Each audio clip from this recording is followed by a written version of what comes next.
Keep your wellness routine going strong all summer. Kachava's new travel packs help you stick to your daily ritual even when you're on the go. Just one packet of Kachava's all-in-one nutrition shake provides complete nutrition wherever you are, with 25 grams of protein, 6 grams of fiber, greens, adaptogens, and more. Simplify your daily ritual.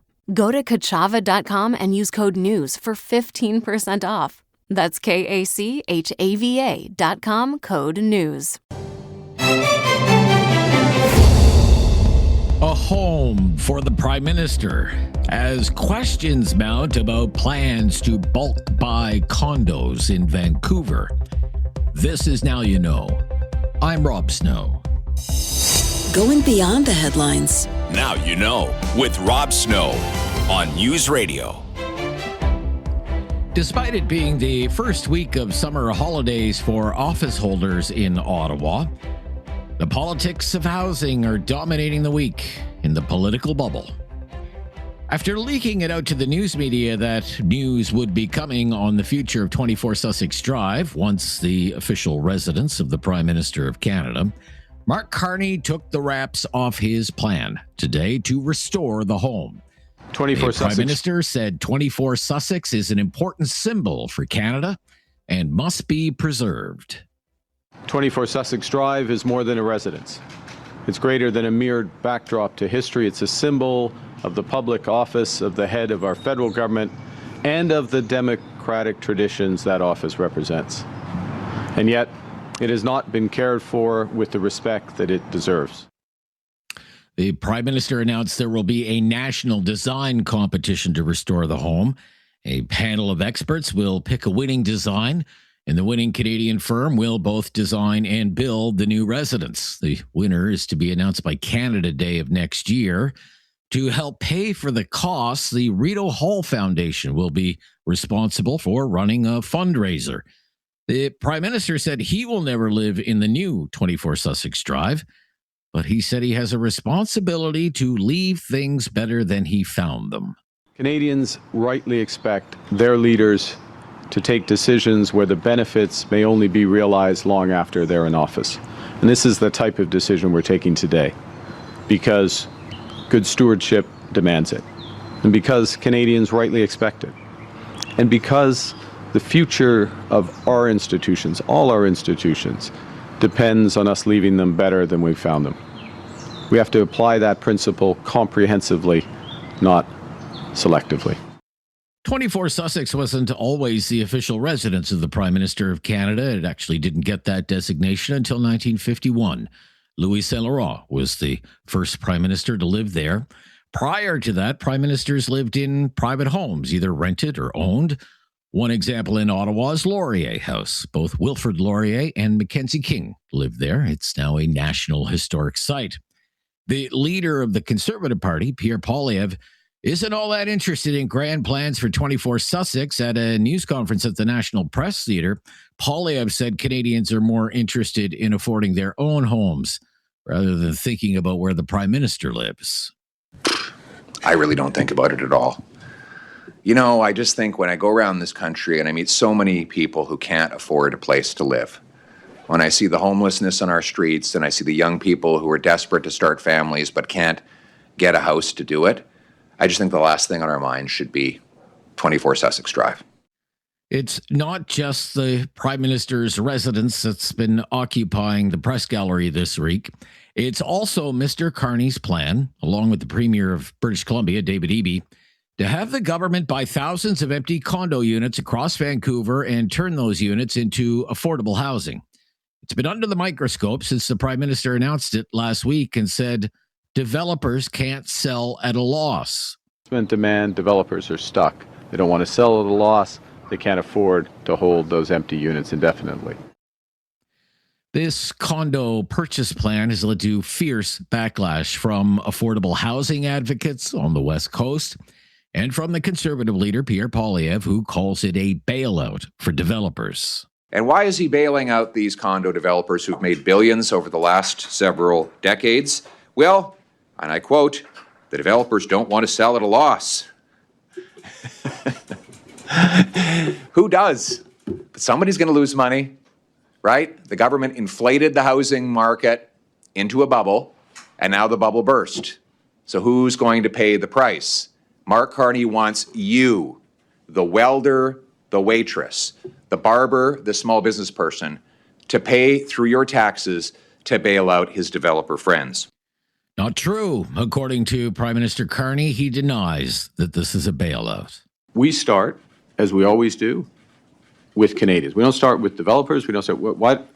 Yes, it's great that there are developers and they build condos. What we care about is affordable housing, enough affordable housing, in this case, for the people of British Columbia. And the province of British Columbia, which initiated the idea, sees an opportunity, potentially given what's happening in that market, to convert some of these condos that are lying unsold to affordable housing, particularly rent-to-buy affordable housing for, and you can anticipate, so these are people, in many cases, young families, but people who don't have money for a down payment.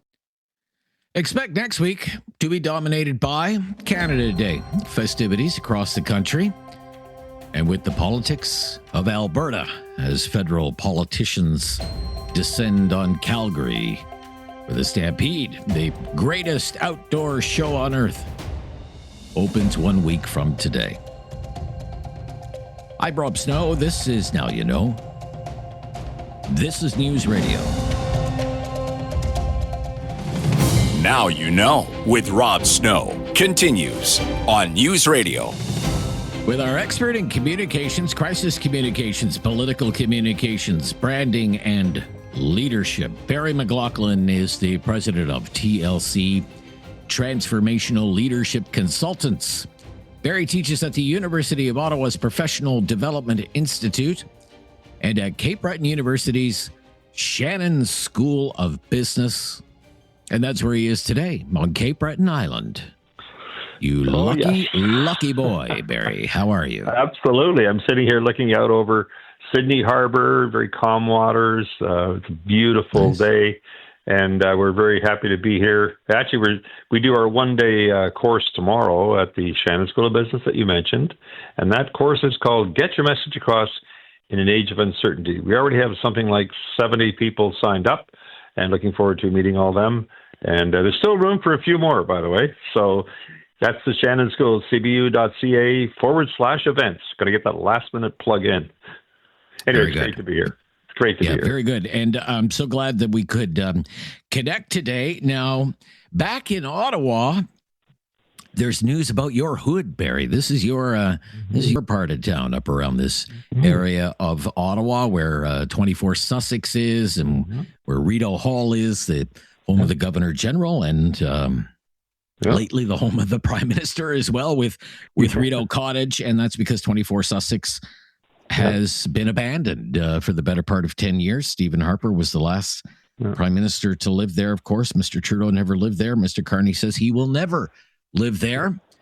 Yeah. But they have a plan. They're gonna fix it up. So based on what you know about this design competition, fundraising drive to be led by the Rideau Hall Foundation, what do you think of it? Well, I've talked to a number just by sheer whatever over the years. I remember talking with Stephen Harper, Paul Martin, a few others that really they wanted to keep 24 Sussex in public hands. They wanted it to continue to be the Prime Minister's residence.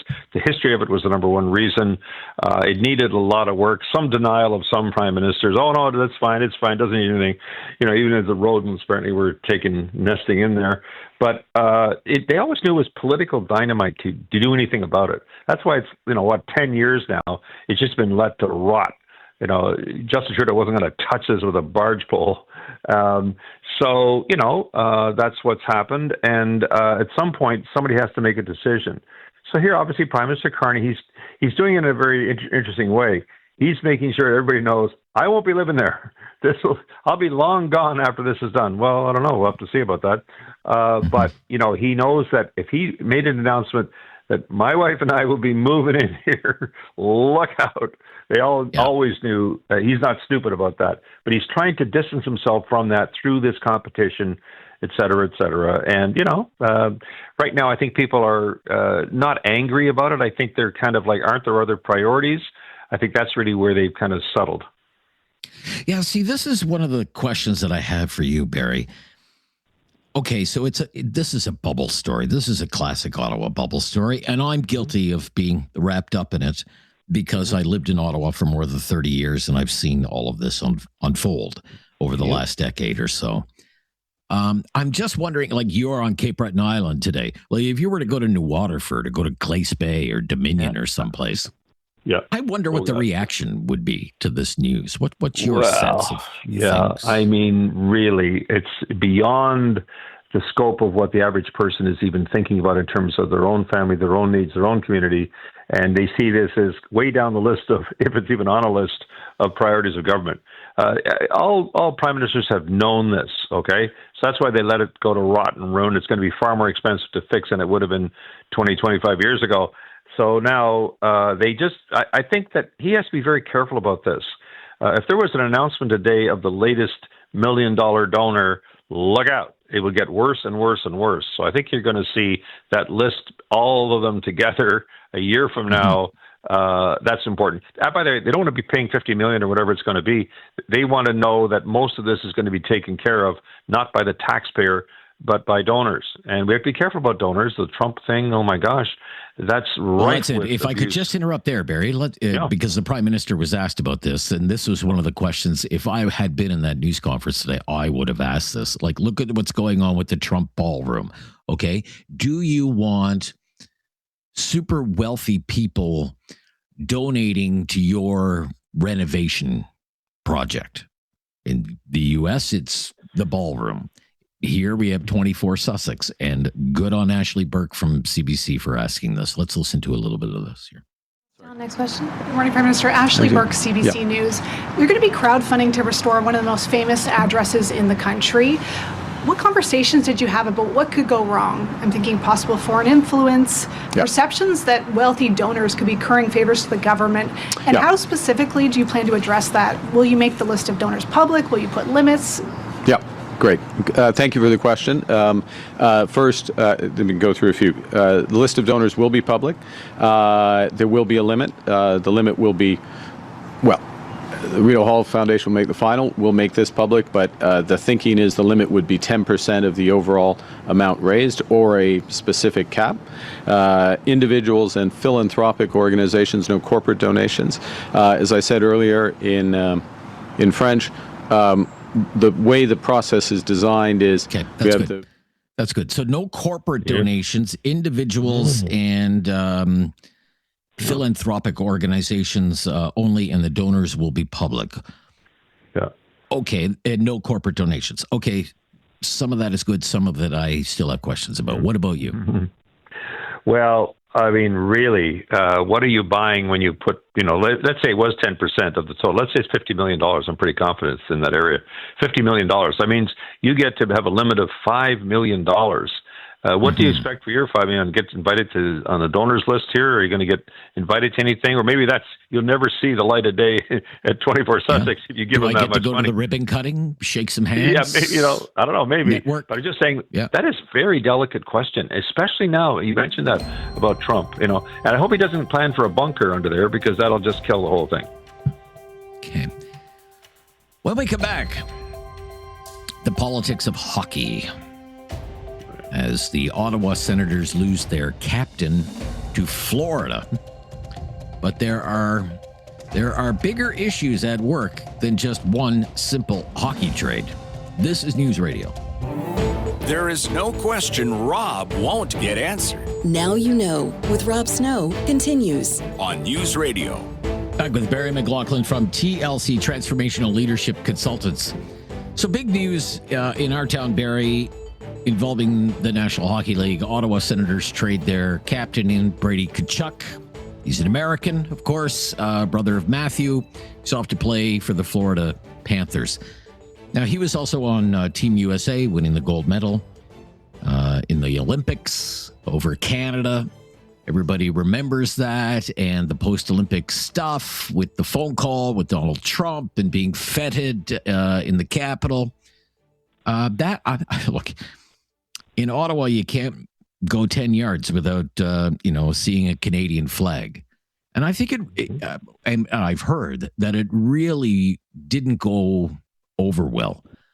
As much as Brady Tkachuk tried to explain that he was just proud of playing for his country and winning the gold medal, a lot of Ottawa fans were kind of upset with the conduct. I'm told the phones were ringing at the Ottawa Senators' office from unhappy season ticket holders, for example. But this is just not an Ottawa thing. And we talked about this. You have somebody like Connor Hellebuck in Winnipeg. You have Austin Matthews in Toronto. Like, if you're a Canadian NHL team, do you really want these mega associated hockey players on your team? What's the optics of that? What do you think about that, Barry, that angle of it? Yeah, I think the ownership was absolutely peeved off. I know for sure, I talked to one of them at the time, extremely tight-lipped, would hardly say a word when I brought it up, how pissed off I was about Brady Tkachuk and about, in effect, rubbing our noses in it. It was really an active, aggressive, nasty, let's rub those Canadian fans, especially Ottawa Senators fans, let's rub their nose in this. He never got it. Imagine not even getting what your community is that you serve. They pay your paycheck every week. You don't seem to get it, and you don't mind one bit rubbing their nose in it. Sharing drinks with Kash Patel in the dressing room and Trump at the way. Like, how to alienate and really anger, that should be written up as a how not to. I was very glad to see he got traded. I was not completely shocked that he would. I know the ownership was very not happy. They probably claim other things, but they were not happy campers. And City of Ottawa wasn't. But I love the whole thing now. The Ottawa Titans, which is a professional baseball team here in Ottawa. On July 7th, the Titans are hosting Forget Brady Day. Fans with tickets to the game can bring their Brady Tkachuk number 7 jersey and swap it out for infielder AJ Wright's number 7 Titan jersey. I mean, that'll be a packed. I'm going to that game. It'll be packed. You're going to go to the game. You're going to go to that game. Definitely. Yes. Yep. Okay. Well, that's interesting. Yeah, that made national news. I saw that on Sportsnet this morning. Good for the Ottawa Titans. I mean, there's like a little known minor league ball team in Ottawa, but they've scored a pretty good public relations coup there, haven't they, Barry? Absolutely, it's brilliant marketing for sure. Yeah. Well, look, enjoy Cape Breton. I'm very jealous of you. I'll be. Thank you. Well, I understand you might be coming here, so I'll lay the groundwork for your visit. Thank you very much, Barry. And we'll catch up next week. Look forward to it. Right, best of luck with the conference tomorrow on the course. Thank you again. Barry McLoughlin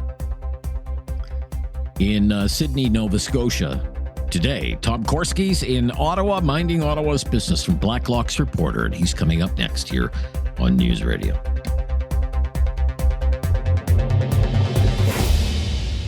You have questions. Now You Know with Rob Snow has the answers. On News Radio. He's been minding Ottawa's business all week long. Tom Korski back with us, managing editor of Blacklock's reporter. Welcome back. Great to hear from him. Thank you, Rob. We have the makings of a plan to renovate 24 Sussex Drive. Tom, what do you think about it?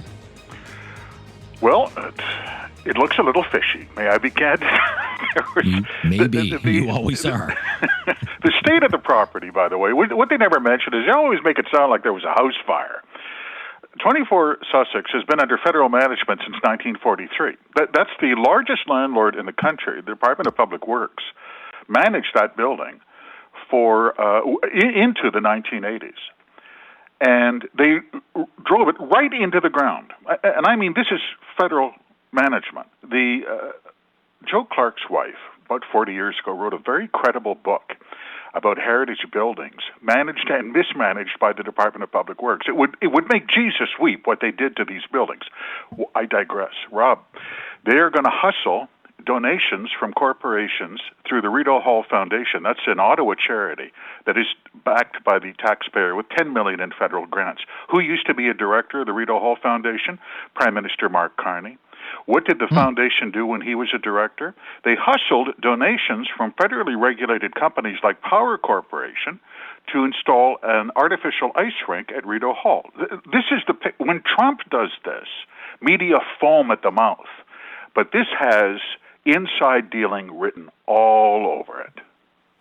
Okay, so the Prime Minister was asked a question very much along those lines again by Ashley Burke from CBC, and we have that. Curtis, can you play that again, please? Ashley Burke, CBC News. There we go. You're going to be crowdfunding to restore one of the most famous addresses in the country. What conversations did you have about what could go wrong? I'm thinking possible foreign influence, perceptions that wealthy donors could be currying favors to the government, and how specifically do you plan to address that? Will you make the list of donors public? Will you put limits? Yeah, great. Thank you for the question. First, let me go through a few. The list of donors will be public. There will be a limit. The limit will be, the Rideau Hall Foundation will make the final. We'll make this public, but the thinking is the limit would be 10% of the overall amount raised or a specific cap. Individuals and philanthropic organizations, no corporate donations. As I said earlier, that's good. Okay, so no corporate donations, individuals and philanthropic organizations, and they're looking at a cap 10% of the cost. Now, we just had Barry McLoughlin on. I mean, the estimated cost to fix 24 Sussex 5 years ago was $36 million. Now it's been stripped down to the studs. That's it's right. Be more than but Carney did correct himself later. They are soliciting corporate donations. He said so. Are they going to take money from Huawei? Are they going to accept money from Chinese electric battery vehicle manufacturers? Are they going to take... this is the problem when you hustle donations. And the taxpayer is still going to pay because those are charitable tax credits. We know what Carney thinks about this. He rubber-stamped a donation from Power Corporation to put an ice rink in Rideau Hall. There were no ethical qualms whatsoever. It's just people helping people. But doggone it, Rob, it's the same kind of people helping the same kind of people. Okay.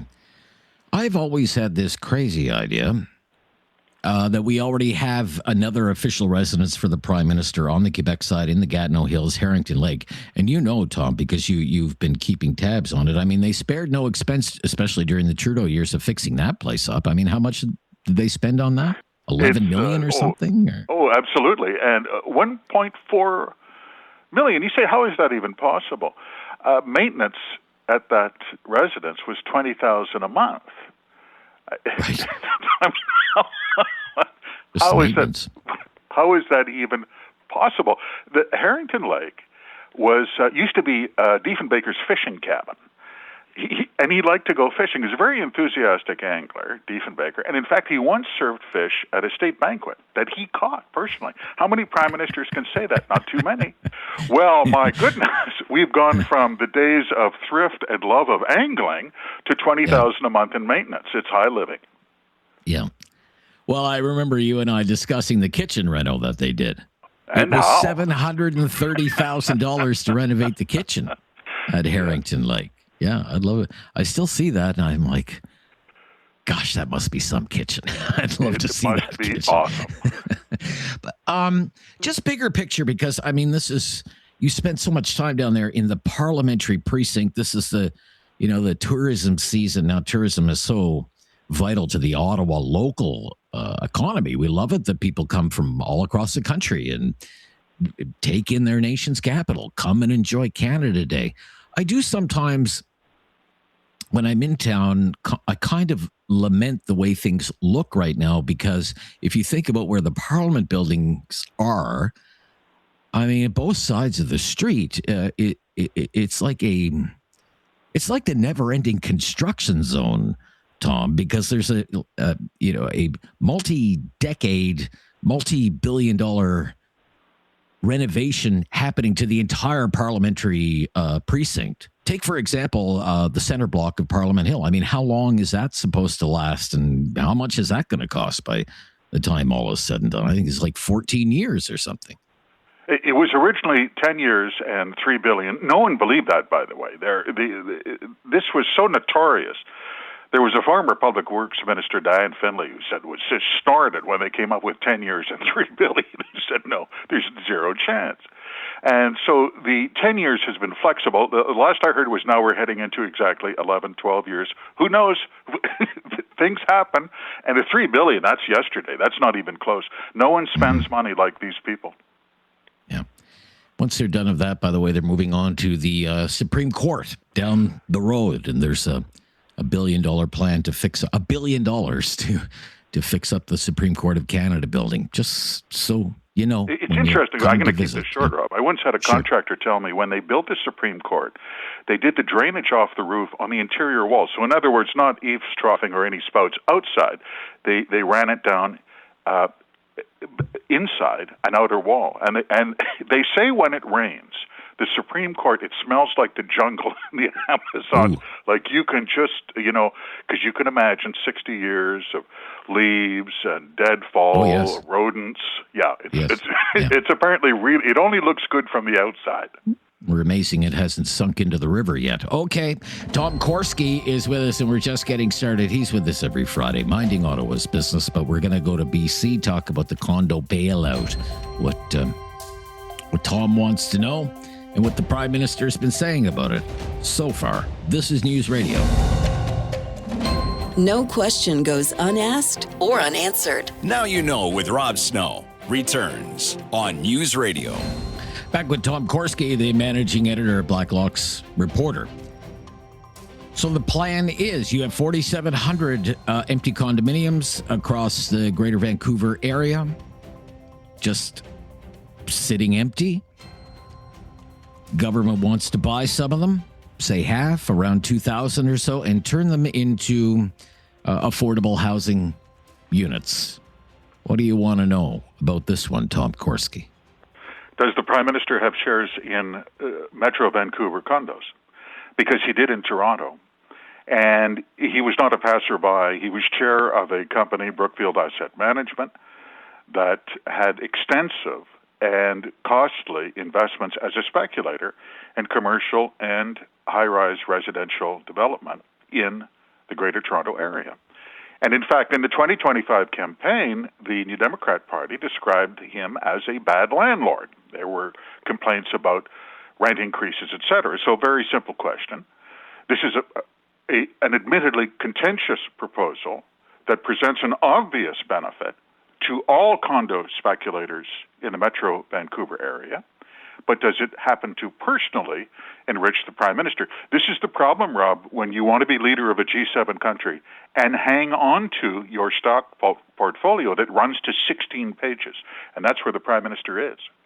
Okay, he says, look, this isn't about helping developers. This is about helping people get affordable homes. What do you think about that? I enjoyed it immensely. And it's that kind of comic relief that's going to get us through the tough times. The benefit to developers is obvious. You just pointed out an immediate bonus for condo developers that may be 10 miles away. You're taking up half the slack in the market of these distressed condos. Well, that's an immediate benefit. And the Premier of BC has tried to explain that somehow developers are going to sell these at below cost, and it's not really going to cost any money because the mortgages, no down payment mortgages, are going to be, an asset for the taxpayer. It's so clever that no private banker sees the benefit, but the Premier of British Columbia and the Prime Minister does.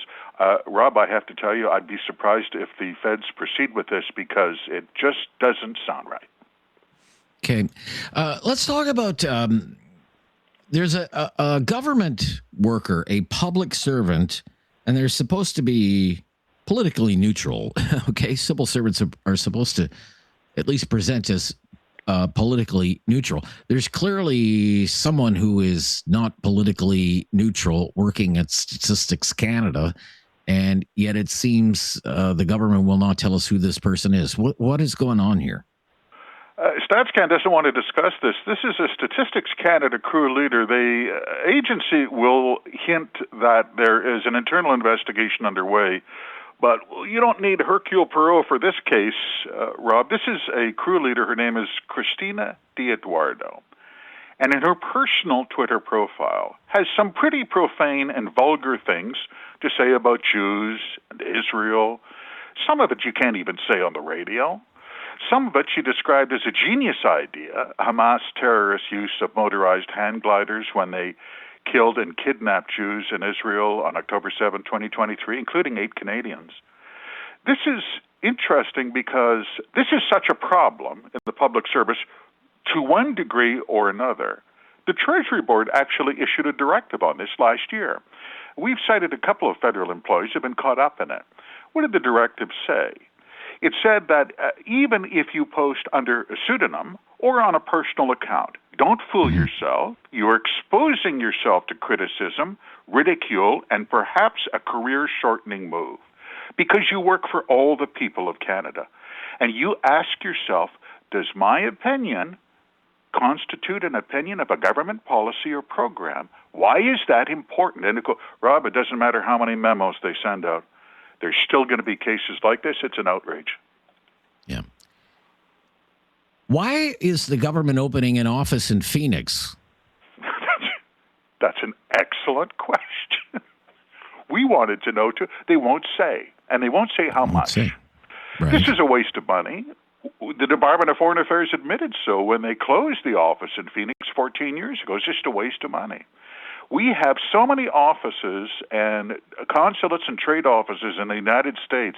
They audited them for the first time just this past February. Even auditors expressed alarm at the scope and expense. In 1 year, spending on this network of offices went up 13%. Rob, we're over $130 million.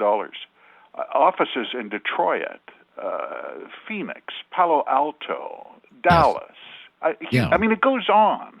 Yeah. This was covered by a part-time volunteer honorary consulate for $27,000 a year. All of a sudden, they need an office with full staff. We'd love to see the receipts on that. Everything comes out eventually, Rob.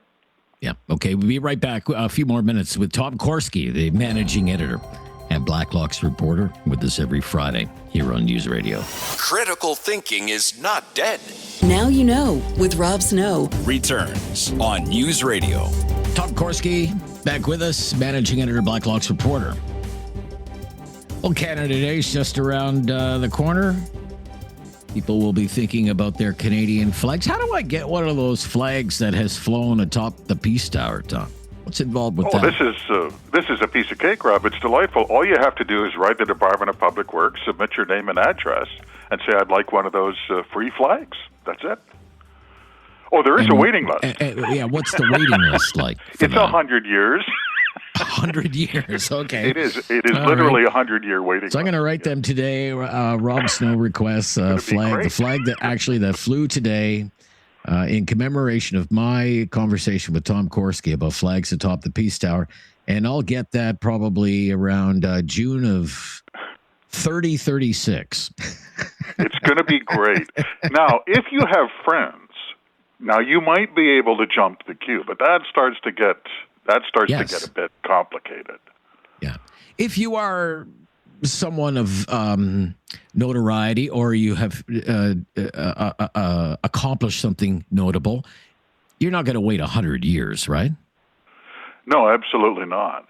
Although the list of people who have jumped the queue is very eclectic, and sometimes it's not obvious what was at play here. For instance, the former Toronto Mayor Rob Ford's widow, Renata Ford, got a flag. She got a Peace Tower flag. That was before she ran for the People's Party. So I don't know what what was at play there, Rob. But there are Jean Beliveau's widow got a flag. Well, who's going to fault him? Hockey Hall of Famer. Sure. And sometimes it gets a little more controversial. Chris Christie, Harper's office gave the former New Jersey governor one of those flags in a special box. I don't know what Chris Christie ever did for Canada. I guess they had a good meeting. Yeah. Peter MacKay wanted to give one to a skating rink in his Central Nova riding back about a dozen years ago when he was the MP there. And look, the FIFA, our Team Canada soccer team playing in the World Cup, they got a flag atop the Peace Tower. They didn't have to wait 100 years. to get their They flag. did not. So They did not. Okay. And a lot of, we have to be honest, a lot of retirees in the public service have also gotten flags. I once knew a man, a very ordinary person who was a clerk, and when he retired, they gave him a Peace Tower flag for no apparent reason. I couldn't think of anything he did for Canada. I mean, it's... Beats a gold watch, maybe. Okay, so cannabis is legal. It's been legal for a long time now. But nevertheless, we do have what I would call a pot patrol. It's not just state law enforcement on the lookout for black market weed. Tell us more. Federal inspectors by the Department of Health, only 67 of them. They are supposed to cover the entire country. 67 inspectors to ensure that legal marijuana is not diverted to the black market, because the legal retailers, distributors, and wholesalers are in very serious trouble, Rob. The rate of bankruptcy and insolvency is very high. And we see now the health department saying that there are only 67 inspectors. Why did this come up? Chair of the Senate National Finance Committee, Claude Carignan is his name, senator from Quebec, said he has been told by friends in Europe that tons, Canadian marijuana by the ton, is being diverted to the black market in the European Union. That's a big deal. The whole point of legalization was to put a stop to it. Yeah, very interesting. Okay. You're filled with content this week. You're a one-man content machine for us this week, Tom Korski. Could be flag Greatly material. You never know. Yeah. Your fingers crossed. Maybe you won't have to wait 100 years, Korski. We'll talk to you next week. Thank you. Bye-bye. Thank you, Rob. Yeah, Tom Korski, managing editor, Blacklock's reporter, minding Ottawa's business. Talkback Friday, free for all, 1-833-668-2577. You can call me right now and get on the air. This is News Radio.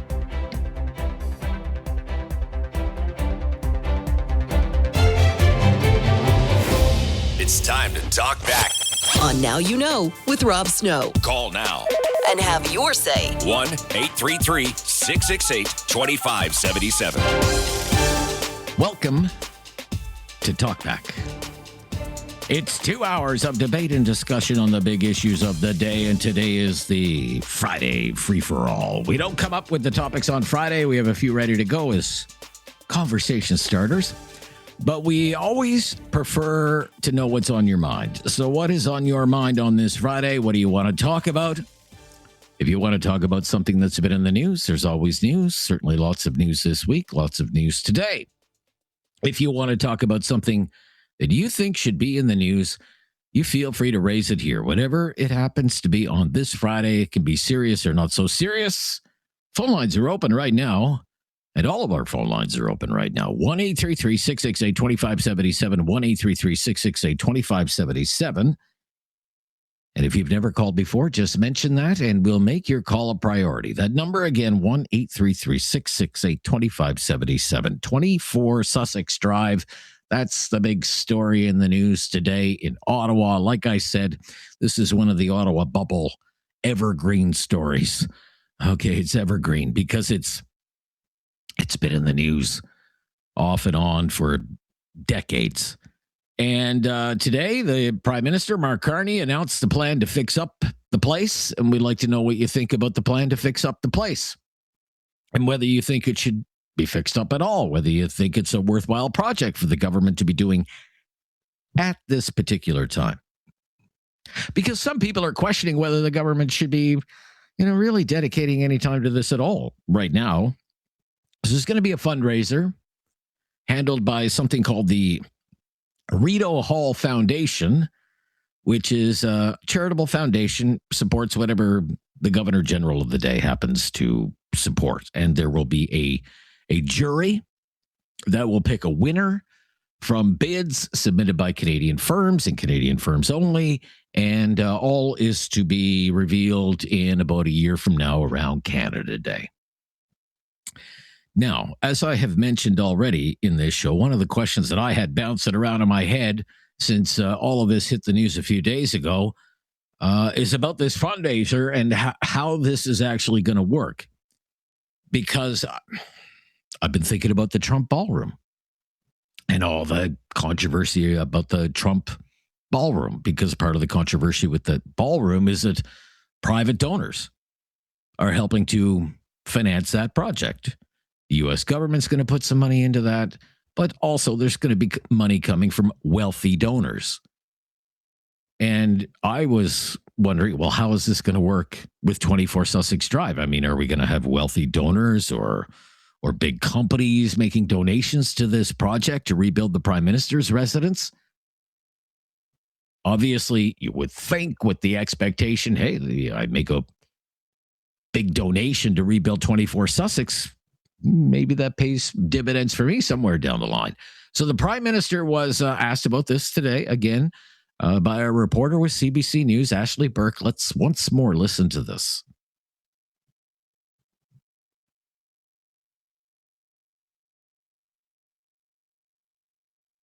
You're going to be crowdfunding to restore one of the most famous addresses in the country. What conversations did you have about what could go wrong? I'm thinking possible foreign influence, perceptions that wealthy donors could be currying favors to the government. And how specifically do you plan to address that? Will you make the list of donors public? Will you put limits? The list of donors will be public.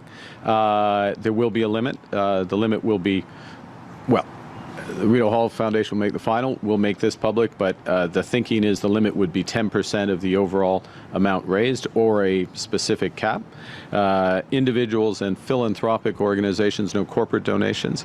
As I said earlier in French, the way the process is designed is we have the Rito Hall Foundation overseeing the fundraising, no influence at all on the decisions made by the experts in terms of what is the right design that balances all those various factors, and obviously ultimately and transparency. Did I mention publication of all the donors, etc.?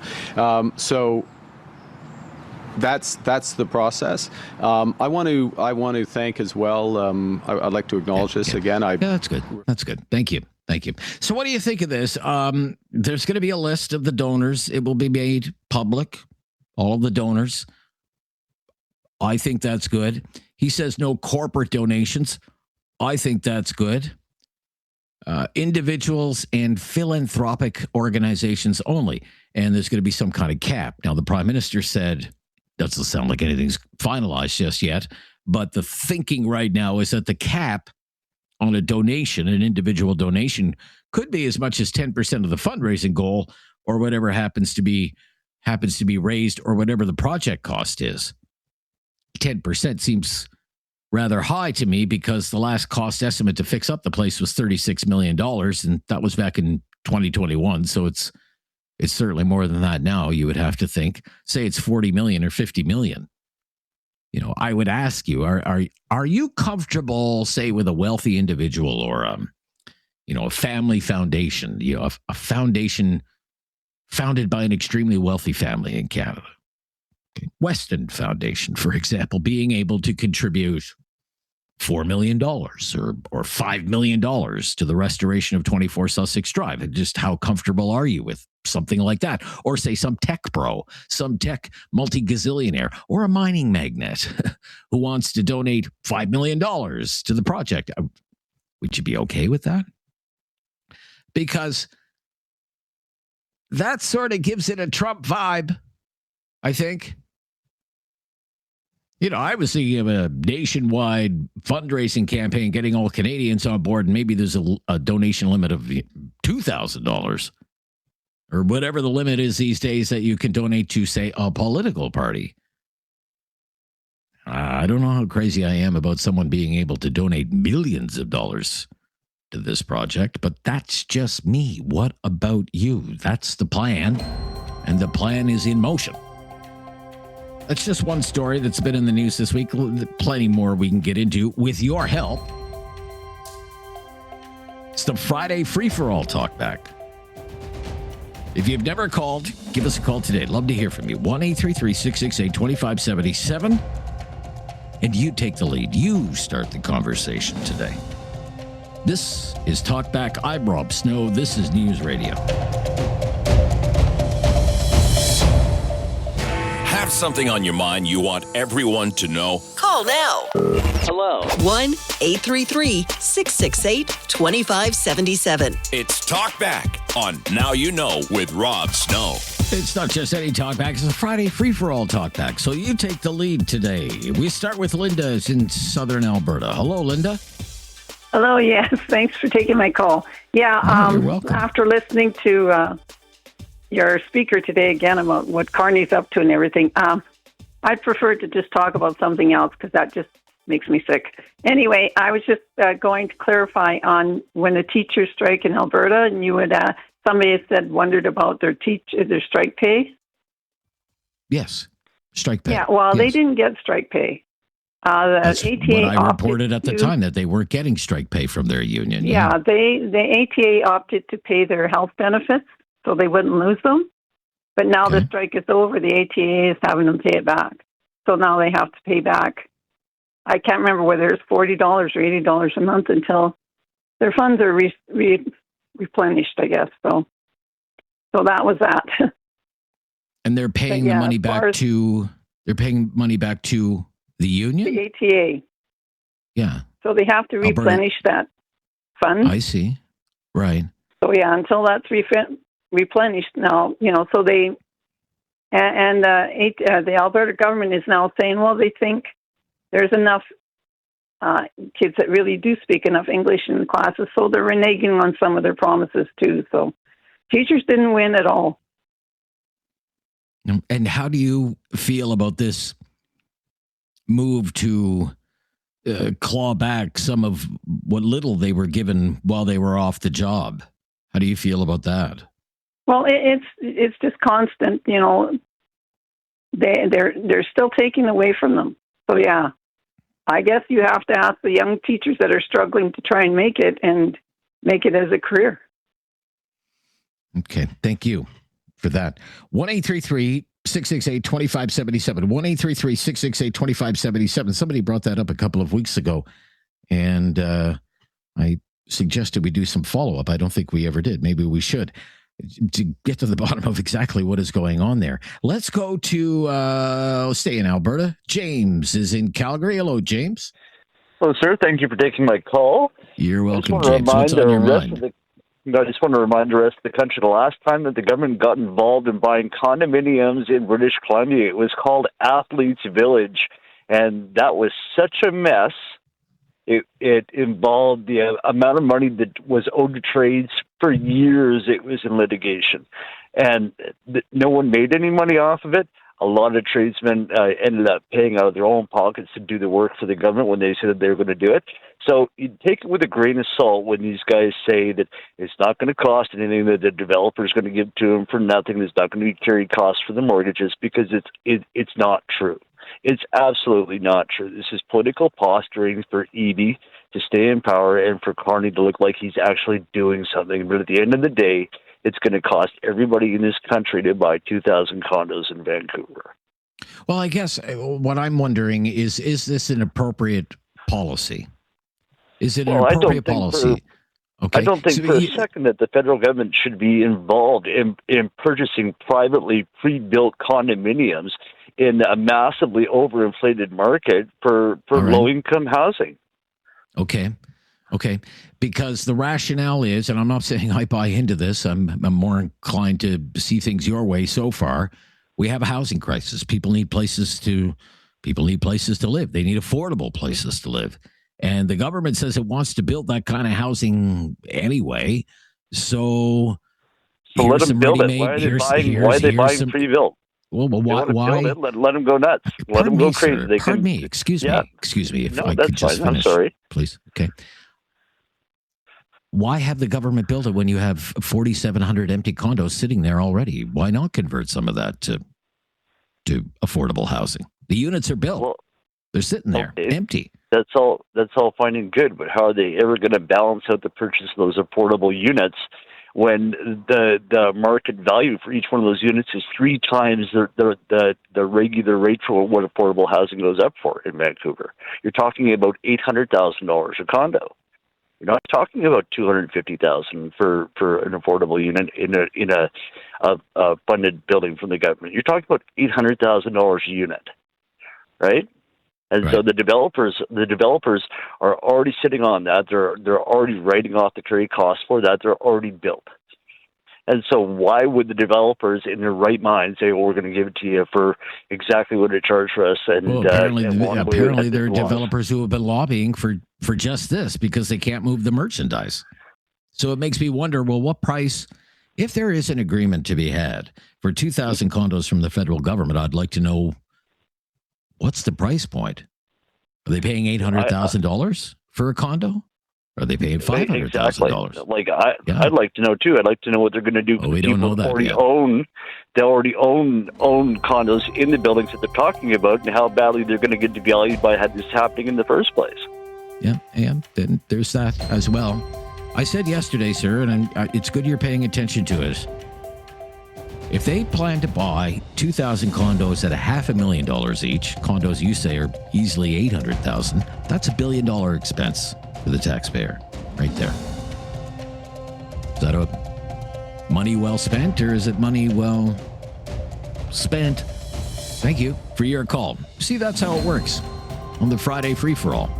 From teachers in Alberta to condos in Vancouver. What's on your mind? We'll go anywhere in the country and listen to what you have to say. This is Talkback on News Radio.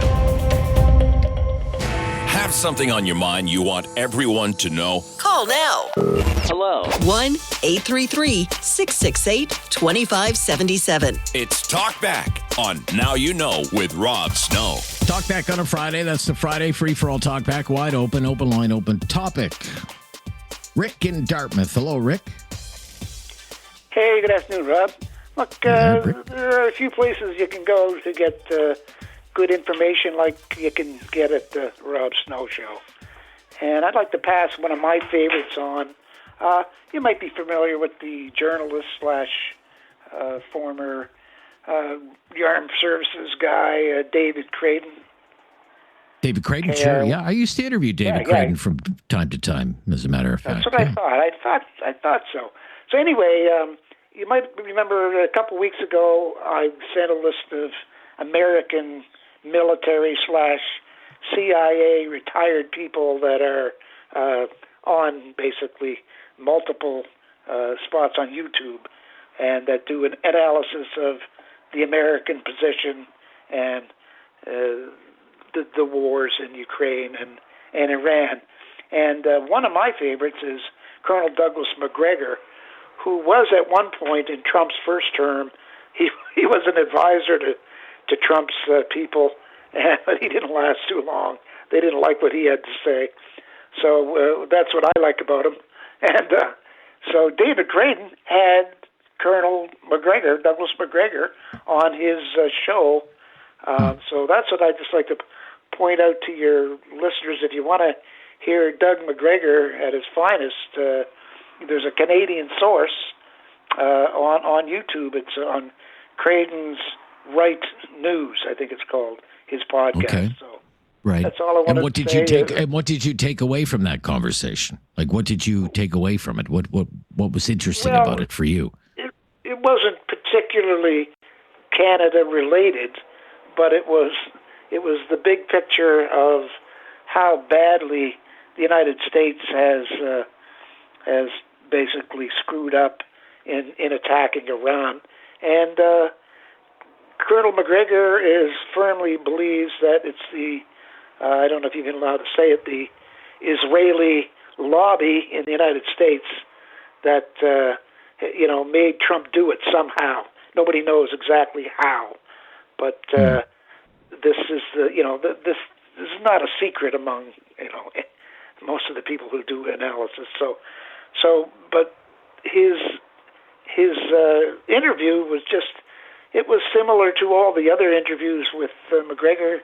He doesn't pull any punches. He says what he feels. He's a writer. Yeah. He could, Anyway, I know you probably looked into it. So no, I guess, and it's interesting. I guess all of these weeks later, and, I look where the oil price is. I look where gas prices are. I look at the situation in Iran right now and ask myself what has really changed there. And it makes me think in the last, whatever it's been, 120 days or whatever it's been, like, what was all of this about? What was this for? What has this accomplished? It was one thing. Well, it was one thing. There's no reason for the American. I mean, they're lying through their teeth when they say it was about the nuclear enrichment. I mean, the Iranians have been 2 weeks away from developing a bomb for 40 years. You remember the first Israeli jets that went in and blew up the first Iranian reactor. Had to be 40 years ago. I remember, when I was younger. So that's always a false reason. It's okay. See, just one thing: the generational state that Iran is. Iran is Persia. Turkey is the Ottoman Empire. These are two not manufactured states. These are real countries with a real history. I got to go. We're right at a time, Rick. Thank you. Yep. Bye-bye. This is Talkback.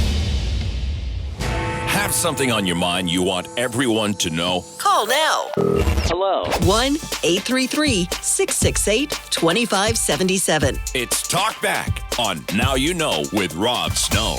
Yeah, it sure is. Lots of lines available. Lots of time to take your call today. And love to hear from you. Whatever happens to be on your mind, we can talk about stuff that's in the news, not in the news. It's all up to you. Jerry's in Waterloo. Hello, Jerry. Hey, how you doing, Rob? Yeah, I'm good, Jerry. Thank you. What's on your mind today? I was going to touch a little bit on that conundrum out in Vancouver, but it's not just there. I mean, I'm obviously in southwestern Ontario, and we've got the same mess in Mississauga and Toronto, or a glutton of condos that just can't be moved. But, I mean, I hear the idea that you bring, and I can't disagree with it to say, hey, they're already there. Why can't we utilize them? And But that's not, and I mean, I'm certainly not an expert in the field, but, if we're going to be bailing out speculators, we'll call them that, then, you know what? If we're bailing them out, they shouldn't profit anything because we're saving you from severe losses. The other thing is that they get sold for too cheap. My concern is then it will devalue the whole market as a whole, and then the people that currently own, now their condos might not be worth as much, and then we run the issue of what a lot of people are already in now in this country of not being able to get mortgages because they owe more than what the house is worth. And unfortunately, whenever there's government involvement in any of this, it never goes well. And it's my understanding a lot of times, maybe not all the case, that you can correct me, but, geared to income housing, subsidized housing, they tend to be in little clusters. So I'm not sure where these 2,000 condos are located. Are they all close together? How does that get managed? So if the government buys all these, are they scattered all across the city, one here, one there, and how does that get managed and looked after? Yeah, all good questions. I don't have many answers for you. I'm just kind of at the big, I'm trying to come at this at the big picture level. Is this the appropriate thing to do? Okay, well, I can kind of see it both ways. Okay, the government is trying to, the government is trying to solve a housing affordability crisis. It's crazy in Vancouver and Toronto, the two priciest markets in the country. You have all these units that are sitting empty. Why go build a bunch of housing if you have a bunch of housing sitting empty? Okay, there's that side of it. But then you have reports that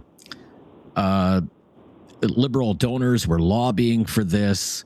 You had the remark from Mr. Carney where he said, well, they can't take a loss. Well, of course, they're speculators. Okay, of course they can take a loss. Like, nobody's bailing out you and me, Jerry, if we take a loss in the market, whether that's the stock market or the real estate market. So why are we putting in a price floor and coming to the aid of property developers? When did we start passing the hat for property developers? Like, that kind of leaves a bad taste in my mouth, I agree with that 100%. And it's because how many homeowners now can't even renew the mortgage? Nobody's bailing them out. saying, "Oh, Nobody's well, I bailing guess them that's out. the way it is." Yeah. No, I agree. And these are the people that, I don't know, maybe they can afford it more than you and I. But, yeah, it's not a simple answer. And it's many spokes in that wheel. Yeah. Thank you. Yeah. Thank you, Jerry, for your call. And we talked a little bit about that yesterday. This condo deal in BC that is making more headlines than I think the government hoped it would. I think the government, the Carney government and the BC government out in BC, I think they were really banking on this being a feel-good story. And that, everyone's takeaway would be, hey, look at us. This is their term. We're unlocking thousands of units of affordable housing just for you. And instead, it's a story in a matter of days that has become the condo bailout. And Mr. Carney at his news conference yesterday kind of deflected and said, well, this was the BC government's idea. Like, this was EB's idea. I'm trying to disown it a little bit. Let's go to Karen, who's in Calgary. Hello, Karen. Hey, Rob. How you doing? Hanging in there, Karen. How are you? Good. Just listening to you about the condo thing. What I've heard recently is EB came online and said, oh, yeah, this is all canceled. It's not going to happen. Carney came to me, and it's Chinese developers that have invested in these condos. Well, maybe some of them are. Maybe the some of Chinese them. people, the speculators, they would get their money back. Well, again, I don't know if they're all Chinese. If some of them are Chinese, if one of them is Chinese, I don't know anything about that. Well, that's what I heard. But anyway, I wanted to call in about the wealth tax yesterday. Oh yes, the wealth tax. Sure, yeah. Yeah, is Mr. Carney going to pay on this wealth tax? Are all those elites going to pay on these wealth tax when they have all the Bermuda holdings? Nobody's going to be paying any wealth tax. It's the ND freeloaders. I've got to get real here. When you start charging people to make money and steal their money, they're going to leave Canada. They're the ones that can afford the exit tax. Yeah. Again, the question was, should there be a special wealth tax? The proposal from Canadians for Tax Fairness was 3% on anyone who's worth more than $100 million. Not a lot of people yesterday were in support of an idea like that. And well, that's good, because I was going to phone yesterday. I just didn't have a chance. Okay, yeah. But not just 3% on $100 million. It would be 1% if you have a wealth. Again, wealth, okay? Your holdings, your liabilities versus your assets. If it's worth $10 million, then they would say you have to pay a 1% wealth tax. It's very popular in certain circles, but it certainly wasn't with my callers yesterday. Yeah, the ND freeloader circle. That's all they're about. Don't work and steal somebody else's money. That's what's wrong with socialism. Eventually, you run out of other people's money. Yeah. Okay. I don't. It's more wealth distribution than theft. Theft is such a dirty word. Okay. Thank you, Karen. 1-833-668-2577. I believe we have every single phone line available right now. Is everybody knocked off early? That's it. It's the last day of school. Kids are out of school. Everybody hitting the road, little road trip off to the lake. What's going on? Let me know what's on your mind today. I'm Rob Snow. It's Talkback. This is News Radio. Have something on your mind you want everyone to know? Call now. Hello. 1-833-668-2577. It's Talkback on Now You Know with Rob Snow. Let's go back to Atlantic Canada, to Halifax. Barry is on the line on the Friday free-for-all. Hello, Barry. Hi, Rob. How you doing? Yeah, very good, Barry. What do you want to talk about? This is a fairly minor issue, but the metric system requires the date, a particular format for the date, which is the year, month, and day. For example, today would be 26/06/26. What gets a little confusing is if you got single digits for the month and the day. If it was, for example, July the 3rd, it would be 26/07/03. Mm-hmm. But the way dates are written, different orders like day, month, and year, or month, day, and year, you don't know if it's July the 3rd or March the 7th. Anyway, if we adapt the metric system, let's do it all the way and accept the standard format for the date. I know Sweden for years has been using those 6 digits, and it seems to work very well. Anyway, that's my minor issue. My major issue is Art Carney spending money like it's going out of style. I just can't believe it. All right. I can't believe it. It's I think it should be front and center of the news a bit more as to the accumulation of the debt and the increase in the deficits. I think our grandkids will be forever getting this paid off.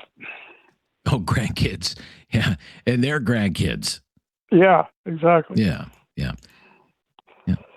Anyway, Canada's federal debt, as of right now, I'm on the Canadian Taxpayers Federation. They have a debt clock, and it's always climbing. You know, the debt clock. Yep. 1,304,540,186,87,89, and it goes like that. Okay, your share, Barry, along with anyone else living in your house. My share, along with anyone living in my house, $31,000 each, $31,133 as of today. It will be higher tomorrow, and it grows by $109 million every day. The national debt in Canada, $109 million every day, or $4.5 million every hour. And that's at our current low interest rates. I mean, if the interest rates went up again like they did back in the 70s or whenever it was, they were up around 12 or 14%. So you're in a whole heap of trouble then. Sure, with higher interest rates. Yeah, if the government has to sell bonds at a higher rate, right? Yep. Yeah. You know, and that $33,000 just your share of the federal debt. You're in Nova Scotia, right? Yep. Yeah, you're in debt too. The government of Nova Scotia is in debt, and I, in fact, have it right here. The debt of Nova Scotia is $22 billion. In a province of what, 1 million people? And your share is $20,000. And everyone in your house owes $20,000. So just think about that, Barry. Just your share of the federal debt and the provincial debt, just one person is $53,000. Amazing. Right. Yep. No forethought for the future. All right. Well, look, good to hear from you. I'm glad you're paying attention, Barry. I'm glad you're paying attention to it. It's good to know that you're interested. 1-833-668-2577. 1-833-668-2577. Lots of lines available there for you, folks. Friday free-for-all Talkback. We can bounce around all over the place. And just a reminder, if you're ever looking for a podcast of our show, now you know with Rob Snow, there's a great new mobile app that will help you hear our show when you want to. Listen live, listen to the podcast. It's called the Seeker app. That's Seeker, spelled S-E-E-K-R. All kinds of exclusive audio that you won't hear anywhere else. News, music, and sports. You can download Seeker for iOS or Android. That's Seeker, spelled S-E-E-K-R. And now you know with Rob Snow is also on Spotify and Apple Podcasts, or wherever you get your podcasts. You can listen to the podcast later today of this show, or you can call me right now. We can have a live conversation on the Friday Free for All Talkback. This is News Radio. Have something on your mind you want everyone to know? Call now. Hello. 1-833-668-2577. It's Talkback on Now You Know with Rob Snow. 1-833-668-2577. To talk my ear off here today on the Friday Free-for-All Talkback. I think we have every single line available right now, so the wait won't be long at all. Very quiet on the telephone lines today, I must say.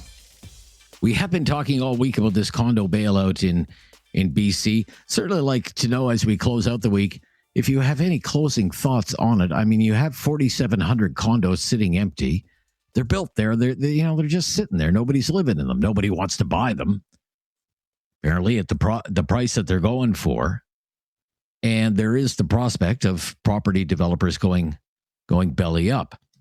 What you hear from the conservative leader, Pierre Poilievre, is, well, if they go belly up, that's their fault. What about moral hazard? Are we going to bail out every investor who loses money on a bet, whether that's in the stock market or in the real estate market? These people made a bet.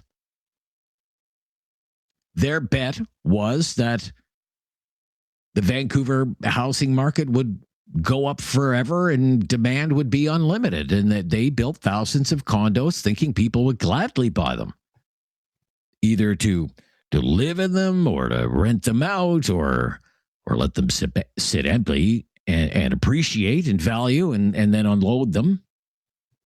But instead, what has happened? The market has turned. There's been changes in immigration rules. There have been changes in the interest rate environment. And the condo market in Vancouver, the way it has in Toronto, has basically crashed. And the prospects of these developers making any money, making a return on their investment, is kind of bleak. So in rolls the government with a plan. With your money, to buy about half of these condos, 2,000 or so, cost unknown. I would have to say it's got to be $1 billion, probably more, to turn 2,000 condo units into affordable housing. But is that the right thing to do? Is that proper government policy? Is that the role of the government? I mean, it's a good deal for the property developers. They had no buyers, and now they have a buyer. It's kind of the buyer of last resort. It's the federal government. But again, is that the government's role? To bail out property developers, even if the cause is noble enough, it's in the name of affordable housing. You know, the government is saying, look, I get what the government is saying here. We already want to buy and build affordable housing. Here you have housing that's already built, and it's housing that the government doesn't have to build. And eventually could mean thousands of new units of affordable housing in a very expensive housing market. What the critics are saying is the government should have just stayed out of this. If the condo market has crashed and it takes a few developers down with it, then that's the free market. And these units could sell if the market was allowed to continue its price correction, because eventually the price of these condos would fall to a point where someone would find the price point to be attractive enough and buy them. And the government should just let market forces unfold. Instead, what the government is doing is it is essentially putting in a price floor on the condo market in Vancouver and the surrounding area. And that will keep the prices of these housing units, it will keep them artificially high. And the government should not be bailing out rich property developers because those property developers bet too big and were too bullish on the condo market on the West Coast. And another criticism that's been raised is, imagine if you had bought, heard this from a previous caller, James, imagine if you bought a unit in one of these condo towers for whatever price. He suspected $800,000 because it's BC, right? Now your next door neighbor gets to move in and rent the same unit at a cut rate price because, well, it's affordable housing. It's being subsidized some way by the government. Maybe it's rent geared to income. Maybe there's a voucher program, whatever it is. How fair is it to that person who bought one of these condos? I mean, just where do you come down on that? What a mess. What a mess. A mess of their own making, though. I'm Rob Snow. That's hour number 1. More calls, fingers crossed, in hour number 2, Friday Free-for-All Talkback, right after the latest breaking news here on News Radio.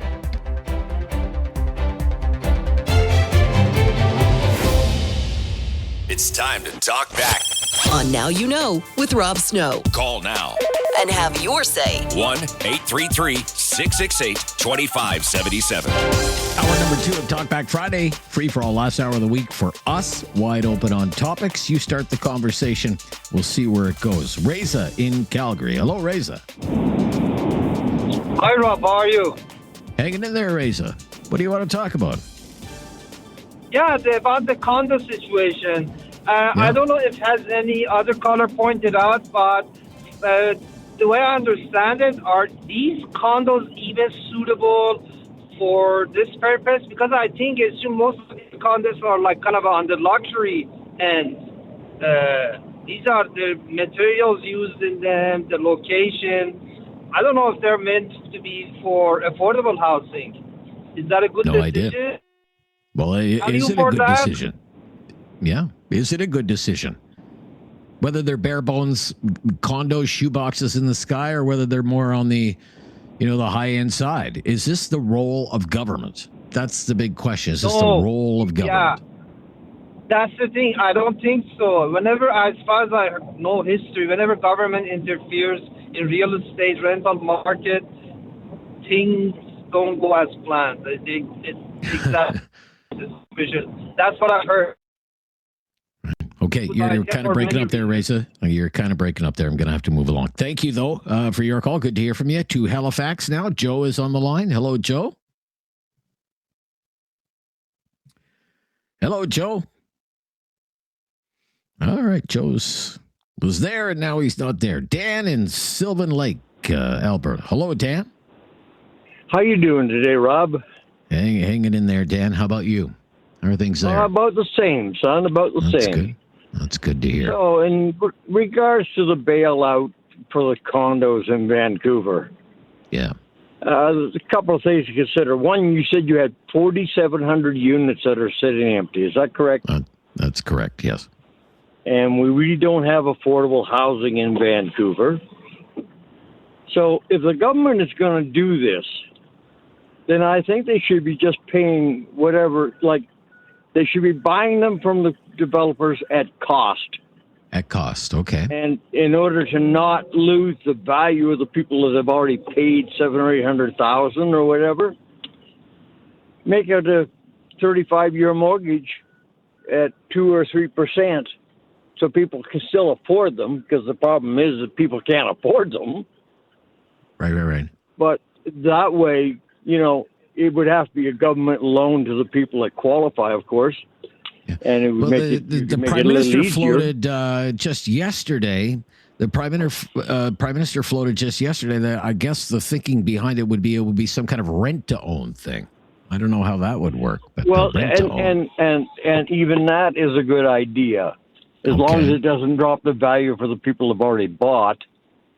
But the government could also be the ones that front the loan to the people themselves.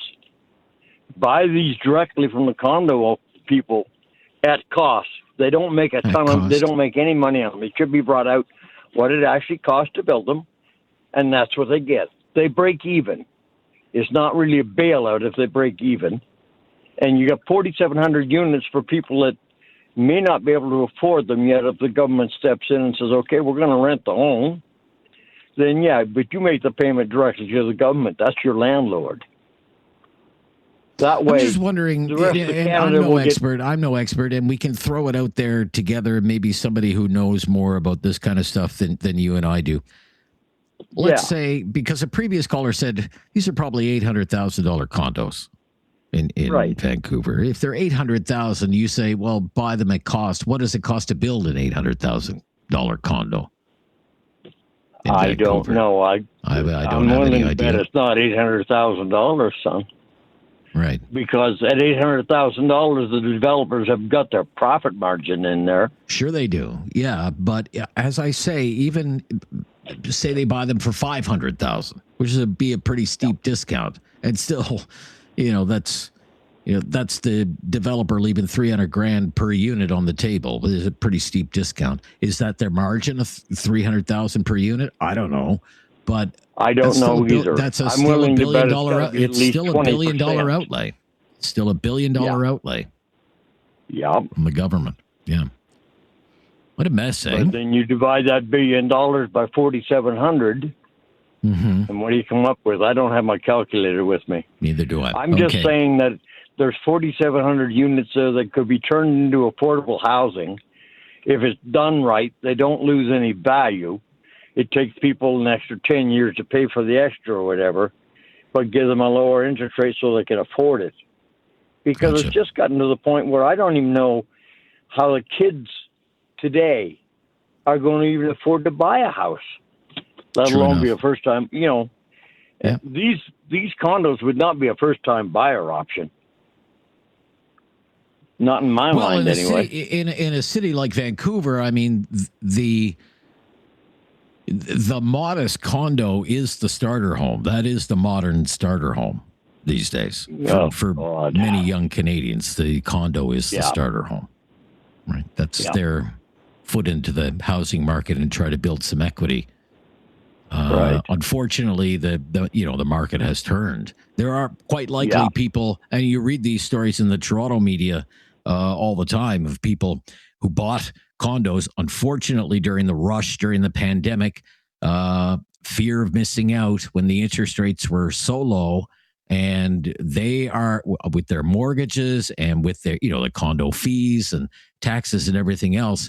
Unfortunately, their mortgages are more than what the condominium is worth. They're having a hard time getting out of it without being on the hook for hundreds and hundreds of thousands of dollars. All right, gotta go. Thank you for your call, though, Dan. You're thinking about it anyway, and I appreciate that. It's Talkback underway, hour number 2. It is the Friday free-for-all. That's one topic that's out there. There are any myriad of things that we can talk about today. It's been a busy week in the news, that's for sure. This is News Radio. Have something on your mind you want everyone to know? Call now. Hello. 1-833-668-2577. It's Talkback on Now You Know with Rob Snow. Brenda's in Calgary and is a first-time caller on the Friday free-for-all Talkback. Hello, Brenda. Hi, Rob. How are you? Very good, Brenda. How are things there? I hear you're going to get a good soaking there. You're going to have a lot of rain. Big surprise. Big surprise. I'm used to it. It's rain. At least I don't have to shovel rain, right? You don't have to shovel rain. That's what my dad used to say. That's right. Oh, dear. Now I've aged myself. So I got to tell you what happened this week. I'm so annoyed. So we got a letter from our wonderful Canadian government that my husband had been overpaid on his pension, his CPP, by 4 cents. Oh. 4 cents. 4 cents. Oh, my gosh. And we are going to deduct it off your next payment. And the pension payments came out today. And sure as heck, they did. They did. Oh, yeah. 4 cents. How much money did it cost our Canadian government to send this stupid letter plus the people and then go in and deduct him for 4 lousy cents? I wanted to tape a nickel to the paper and send it back and say, you owe me a penny and I expect it on my next payment. You have to share that on social media. That's going to go viral if you share that on social media, Have you ever heard of anything so insane? A pensioner and they want their 4 cents. Yeah. Have I ever heard of anything so insane? Well, I would say not in the last hour. And how much do they want? Think it's 4 cents, a stamp. Not that the government is paying this, right? A stamp is $1.24. It is, because I looked on the envelope to see, and I thought, oh my God. Yeah. And then, you have to pay. You have to pay somebody at the CRA, and God bless them. We love everybody working at the CRA, all 60,000 of them. Not a bad word to say from me. God bless them. Somebody had to calculate that, I suppose, right? And then they had to go in and change his payment too. And change his payment. They had to deduct the 4 cents. Yeah. And then next month put it back. Right. Yeah. Well, our wonderful government. Yeah. 4 cents, eh? They clawed you back 4 lousy cents. Yeah. Yep, and they took it today. It was just pitiful. I couldn't even believe it. Yay. And it's not it's not even that, it's not even your mistake. It's their mistake. No. Really. We overpaid you. Overpaid. CRA doesn't even do that. I think if it's $5 or less that you owe them, they write it off. Right. Well, I don't know. Busy work for somebody in Ottawa, I suppose. I just had to share it because I couldn't believe it if anything like that's happened to anybody else. But wow, 4 cents. Here you go. 4 cents. 4 cents. My gosh. Don't spend it all in one place, Mr. Carney. Okay. Thank you. Thank you for your call. Isn't that something? Brenda, that's a dynamite call today. Orville, can you spare 4 cents, Orville, in North Battleford today? Orville. Yes. Hi there. Good afternoon. Hey, good to hear from you. Thank you for being on the show. The condo discussion in Vancouver has been on discussion for quite a while. Now, if no money's changed hands yet, they're still probably working on details or possibilities. Well, I think they're trying to work their way out of it right now because it's all blowing up in their face. I think they're trying to squirm out of it. Yeah, like if you could set up affordable housing in Vancouver or BC for, say, about $500,000 a unit, that kind of makes a little bit of sense, because try buying a home in Vancouver or Victoria, you're well over $1 million just for something standard. So, and Mr. Eby seems to be kind of a promoter of this too. So I think there probably will be more discussion planning before anything happens with this. Yeah, I think it's back to the drawing board because, as I say, they were hoping for a positive political win. Look at look at the good works that we're doing. We're trying to put roofs over people's heads, but now it's kind of spun beyond that now, and into a broader conversation about, is this the role of government? Yeah, that's right. The role of government, right. And also, are you trying to bail out something that's been difficult? But to your point, do you think that is really the best that the government can do if it's trying to build affordable housing, even in an expensive place like Vancouver? Like, does the federal government, as my friend Tom Korski said, and he would know more than I would, the federal government is the biggest landlord in the country. There's no entity that even comes close to owning as much property as the federal government does. Is there not some crown land, vacant land, empty buildings, buildings in need of renovation that the government of Canada owns, say across the Lower Mainland, that could be developed and converted into affordable housing? Or does it have to buy what would amount to some of the most expensive real estate in the country in order to try and put a roof over people's heads? I like use vacant land and come up with a plan where so that you can keep that price, say $500,000 or less for a basic unit, affordable housing type style, and that kind of makes a little more sense. Yeah, this way you're using vacant land, which the government already owns, and try and keep the price as low as possible. Yeah, okay. All right. Thank you. Yeah. Thank you very much. Orville in North Battleford, Saskatchewan today. 1-833-668-2577 as we make our way through the final Talkback of the week, the Friday free-for-all, with your help here on News Radio. Have something on your mind you want everyone to know? Call now. Hello. 1-833-668-2577. It's Talkback on Now You Know with Rob Snow. First-time caller, Trent in Waterloo. Hello, Trent. Hi, how you doing? Hanging in there, Trent. Almost the weekend. How are you? I'm doing okay. I'm sitting in the sun here, working on my suntan. I'm having a problem with these people who want to buy 4,700 condos. Everybody seems to be talking about, what a great idea it is, but that's 4,700 condos times a condo fee. That's not chump change. Every month, month over month, who's going to pay for that?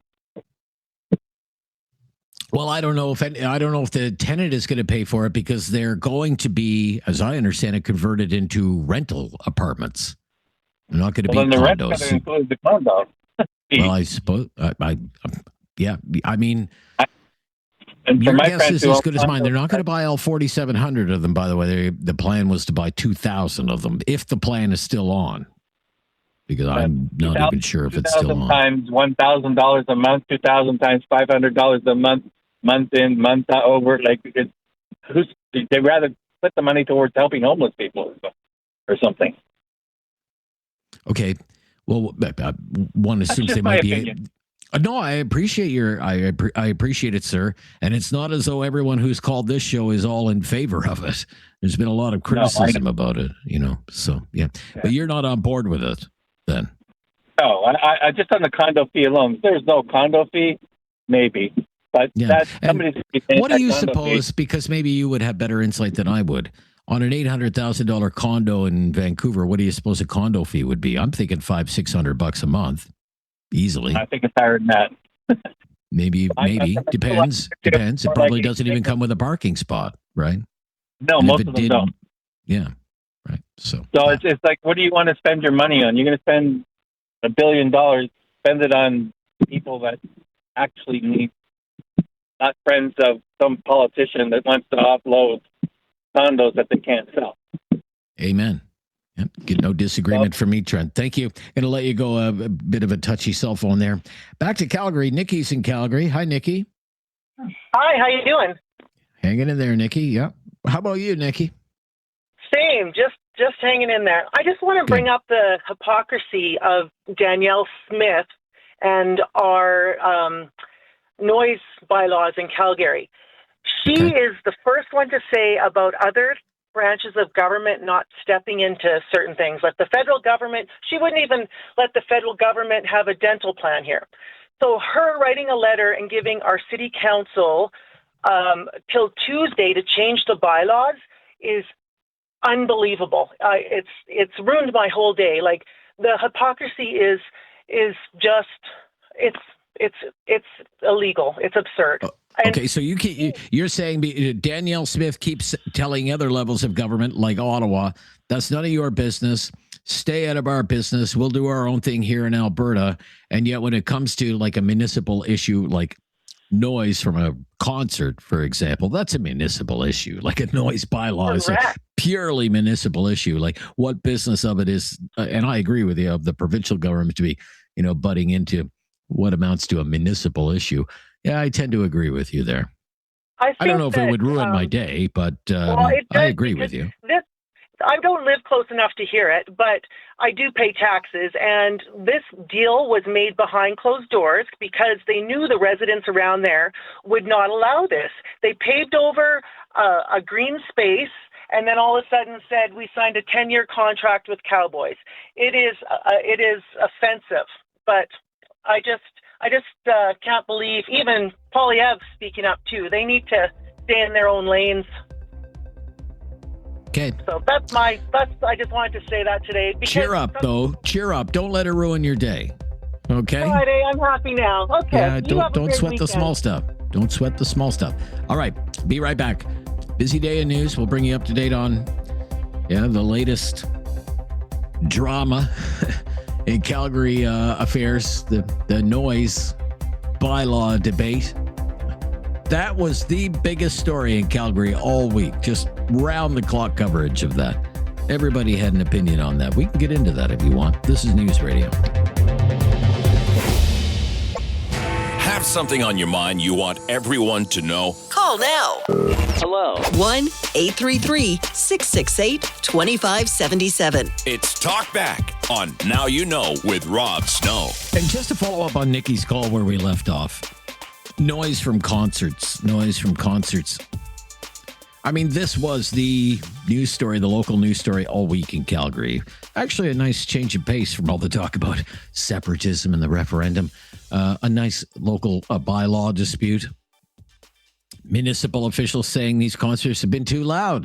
They're going too late into the wee hours of the morning.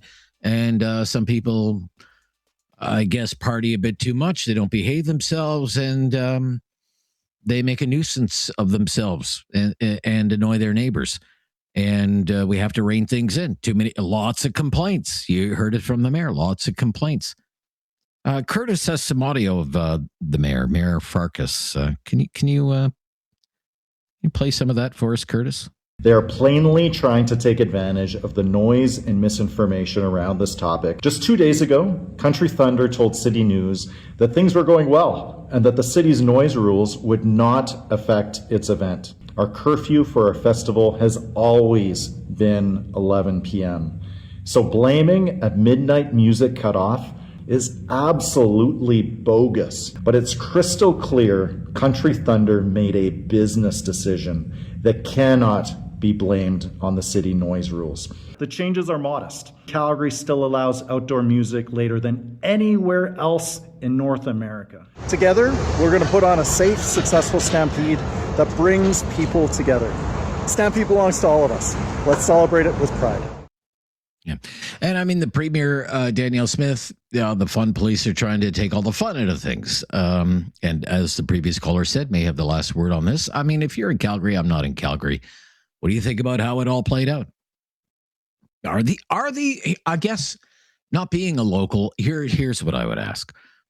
Are these residents who complain to City Hall about the noise from these concerts the same kind of people who buy houses near the airport and then complain about the noise of the airplanes? Is it like that?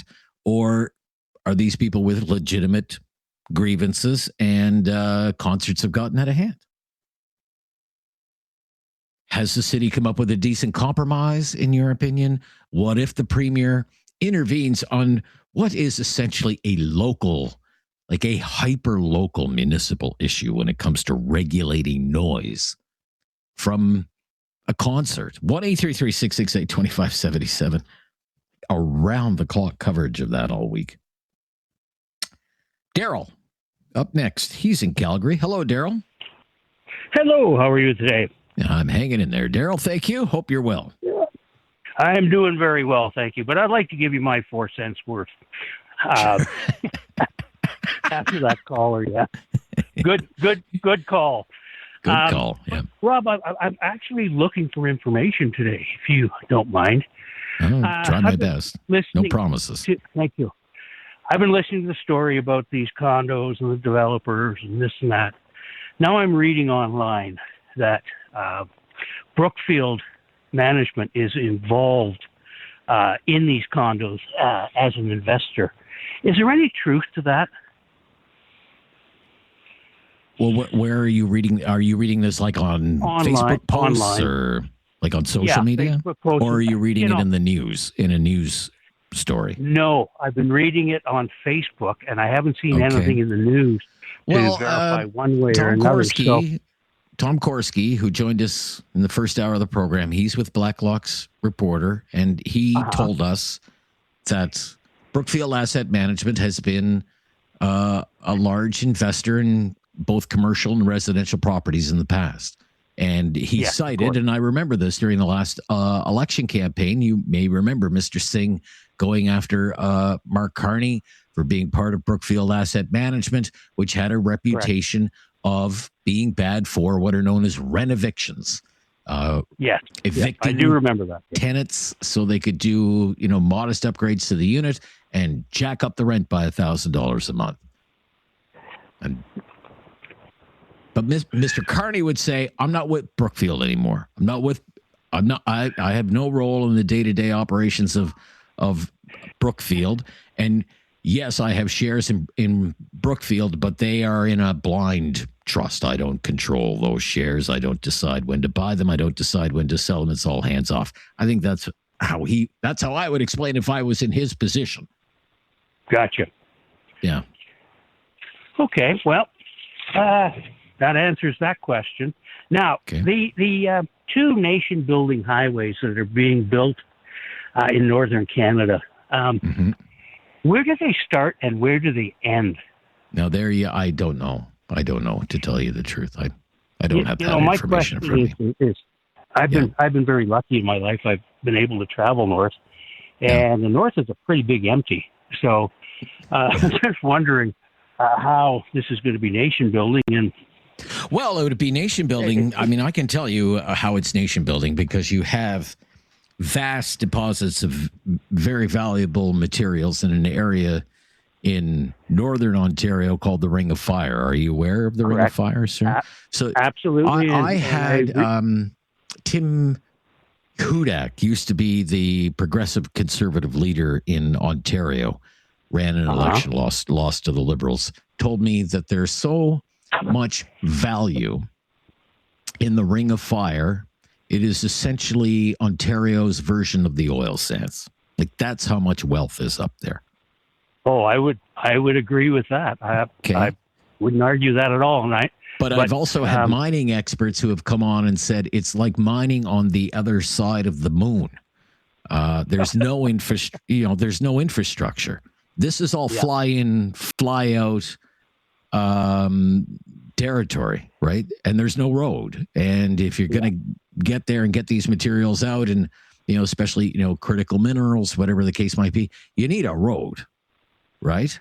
Yeah, and That's I a good understand place to Doug start. Ford isn't Doug Ford building that road? It's in Ontario, working in conjunction with the federal government to build the infrastructure needed for the He's Ring of been a Fire? force behind that. And of course, if you do any kind of business and want to explore and develop natural resources, then you have to engage with the First Nations, right? They have to be part of the process.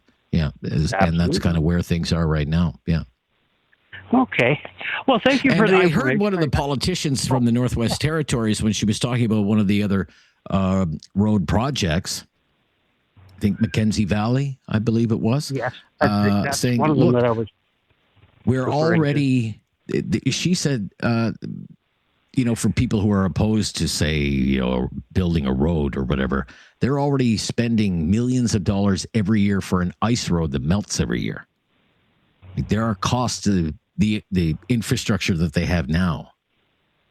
Oh, there is, definitely. And I mean, a lot of places, I've had friends from up near James Bay, and the only way they can get home reasonably is in the wintertime on the ice roads. So Curtis has been doing some research for us. Mackenzie Valley Highway would go from Wrigley, Northwest Territories to Inuvik, Northwest Territories, Grays Bay Road from Grays Bay, Nunavut to the Northwest Territories border. Gotcha. Okay. I'm going to look that up, and I appreciate the information. And, hey, have a great day. And, you too. Maybe I'll call you back weekend next to you. week. And maybe I'll have some research to contribute as well. Okay. Well, it's your 4 cents, sir. Thank you. Thank you. Bye-bye. Okay. Let's stop here. Be back with more of your calls. This is News Radio. Have something on your mind you want everyone to know? Call now. Hello. 1-833-668-2577. It's Talkback on Now You Know with Rob Snow. To Ellis up next on the Friday Free For All Talkback. Hello, Ellis. Hi, how are you? Just great, Ellis. How are things with you? Pretty good. I have two things to comment on you're talking about here. For the condos in Vancouver, I don't know why we got to buy everything all the time. Why can't we just set up subsidized leases where these people have a 3-year term, and if they want to buy it at the end, let it happen, right? You don't have to buy everything all the time. It's just dumb. Right. Okay. Like, why spend $1 billion, say it's $1 billion to buy 2,000 condos? Why not find 2,000 tenants and give them a 3-year lease? Yeah, that way the developer is open at the end of the lease. If they leave, then he can say the market goes up, then he can get his money out of it. You know what I mean? Like, we don't have to buy everything all the time. We should get you working in the Prime Minister's office, Ellis. It's the smartest alternative I've heard today. The second comment is about Daniel Smith and the noise bylaw. I live in Calgary here. I've lived in Calgary here since 2002. I've worked downtown for years. The bylaw is justified because it's a municipal decision. We voted in Jerome and his crew. Just let them do their jobs, right? They don't have to interfere with everything. You know what I mean? They do that south of the border where Trump gets involved in stuff he shouldn't, and we shouldn't go down that route. Just let democracy work and let them do their jobs. We voted them in, so. Right. You're saying it's a municipal issue. It's a noise bylaw issue. It's a purely municipal issue. Let the municipality deal with it. The city council and the mayor that you elected as local voters in Calgary. Yeah, like it is an issue. It's been an issue for years. I've worked downtown, and like during the Stampede, a couple of jobs I've had, I had to work Grays, and back then I smoked, and I used to go out for a smoke, say at like 4 or 5 o'clock in the morning, and there'd be people passed out on the sidewalk, and it's just brutal. Like, and the noise when the tents are wound up. The ones in the Stampede, I'm not too concerned about because they're on the Stampede, and that's what it's for. But we have tents that are not on the Stampede that are close to like rural areas where people live, and they are very loud. And then when people when the event is over and say it's 2, 3 in the morning, these people leave, and they don't leave right away. They hang around and do whatever, right? So it's completely justified in my mind. I'd just be curious, if there is this deadline that's imposed of Tuesday of next week, and I thank you for your call, Ellis. We will have to move along. Provincial governments do have vast authority over municipal governments. It's just the way our separation of powers works. Municipalities are, quote unquote, creatures of the provinces. So I'm just wondering how the premier envisions her government getting involved in a local noise bylaw issue. I'm not saying it's not possible. If she thinks it's possible, it's surely possible. I'd be curious to know how that's going to unfold. Simon, up next. Hello, Simon. Hi there. Thanks for taking my call. Yeah, you're welcome. What's on your mind? I just have a quick comment on the fighter jet review, which seems to be popping in and out of the news cycle, and it's interesting how it's just gone quiet. I also find it interesting it's taken this long. If they do intend on buying the F-35s, why haven't they just announced it? Well, it's very good. Very good question. There was a story in the news just a few days ago. Yes, I have it here. I remember seeing this National Post headline, Dateline, Washington, D.C. Trump administration growing impatient with Canada's delayed F-35 choice. Yeah, I'm sure they are. But the question is, why is it so delayed? Like, I guess what I'm getting at is I can't see it being this delayed if they weren't planning on trying to buy the Gripen. And the reason why I think, and from what I've seen just floating around, I don't have any solid sources, but the reason why there's such a delay is because they do want to buy the Gripen, but the Gripen is made with American engines made by General Electric. And they've been told that they won't provide the engines if Canada does indeed go with the Gripen. Well, you would seem to be more in the know than me, sir. There was a report in the news, I believe it was a few weeks ago, they're even looking at a mixed fleet of the Swedish aircraft and the F-35s. I think it would be a mistake not to go with the F-35. Not that the whole fleet has to be the F-35, but we did commit to buying dozens of them quite some time ago. All our allies are flying them. All our NATO allies are flying them. Just in the interest of integration of the NATO fleet, you would think it would make sense. And this is a massive defense procurement here. And it's obviously something that's important to the Trump administration, a week out from the Kuzma deadline, in air quotes. Thank you, though. Interesting. Be right back. This is News Radio. Have something on your mind you want everyone to know? Call now. Hello. 1-833-668-2577. It's Talkback on Now You Know with Rob Snow. Enjoyed all your calls today on the Friday Free For All Talkback. Let's do it again on Monday, okay? Let me tell you about a couple of things that happened on this day in Canadian history. Two significant events happened on this day in Canadian history. June 26th. First of all, in 1959, you had the Queen in Canada, Queen Elizabeth II, along with the U.S. president of the time, Dwight D. Eisenhower, in Montreal, opening the St. Lawrence Seaway. This was the Associated Press at the time. The official opening of what is probably the greatest engineering feat of modern times.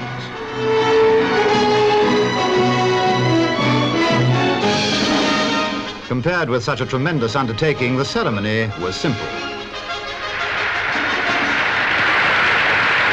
The Queen referred to the Seaway as a monument to the enduring friendship of Canada and the United States.